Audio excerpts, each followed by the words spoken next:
Баршаңызға сәлем достар. Жасалу өте оңай әрі тез. Бір жасалғаннан шығатын дәмді және нәзік печеньенің рецептімен бөліскім келіп отыр. Описанияға барлық ингредиенттерді жазып қоямын. Видеоның соңына дейін көрулеріңізді сұраймын. Үй температурасында сармаймызды алып ыдысымызға саламыз. Оның бетіне қант саламыз. Және де бүтеулей бір жұмыртқаның және ақ уызын салып, жақсылап араластырып алып аламыз. Енді қамыр қопсытқышымызды саламыз. Онан кейін кукурузный крахмалды салып, тағы да араластырамыз.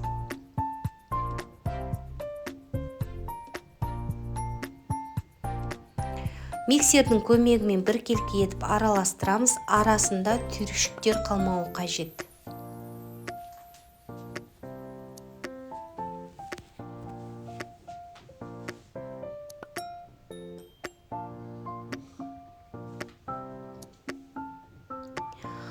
Өлшеулі тұрған ұнымызды електен өткізіп саламыз.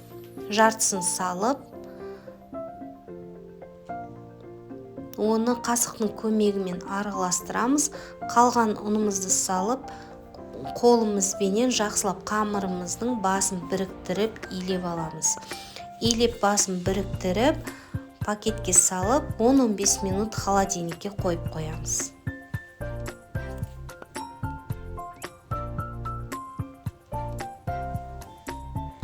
Енді бізге керегі печеньенің бетіне жағатын жұмыртқаның сарысы, какао және сүтті араластырып дайындап қоямыз.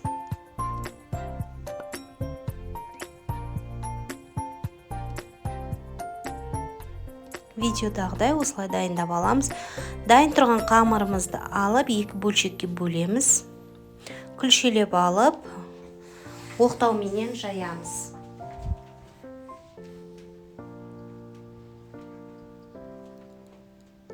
Жұқа қылып жаймаймыз, орташа қылып жайып алып, енді печеньенің формасын жасау үшін бізге стакан қажет болады.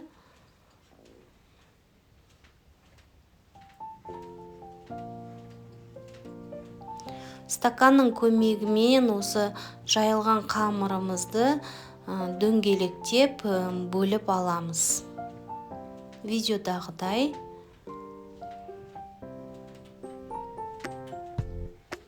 Шетіндегі қамырларды тастамаймыз, олардан да печеньенің формасын жасаймыз.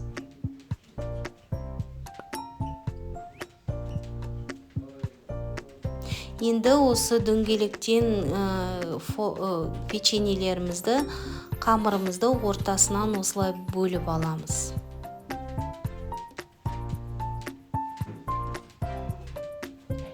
Енді әрқайсының бетіне жұмыртқаның сарысы, какао араласқан массамызды алып жағып, пышақтың көмегімен өстіп сызып, әрқайсын жеке-жеке сызып, осындай печеньенің формасын жасап аламыз.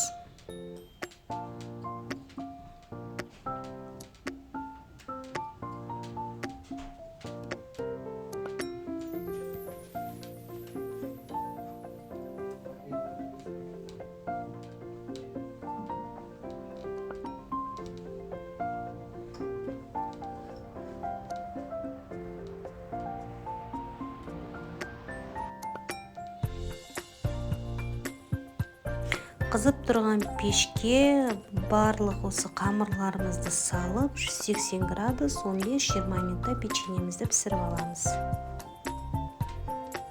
Мінекей дайын болды, өте әдемі, дәмді шықты. Достар, міндетті түрде осы рецептпен сіздер де дайындап көрсеңіздер болады. Ұнайды деген ойдамын. Каналыма тіркеліп, лайк басып, комментарий қалдыруды ұмытпаңыздар. Сіздермен болған мен Жанар.